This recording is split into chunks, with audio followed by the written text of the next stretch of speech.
তুমি চলে গেছো, কিন্তু রেখে গেছো প্রতীক্ষা।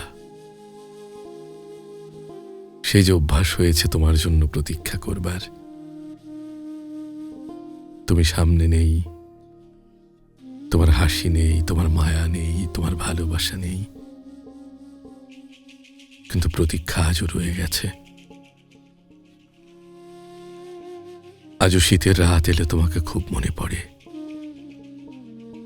আজও জ্যোৎস্না দেখলে তোমাকে খুব মনে পড়ে। মনে হয় এই বুঝি এলে, এই বুঝি আসবে। প্রতীক্ষায় সুখ, প্রতীক্ষায় আনন্দ। তবুও কিছু তো পেলাম তোমার কাছ থেকে।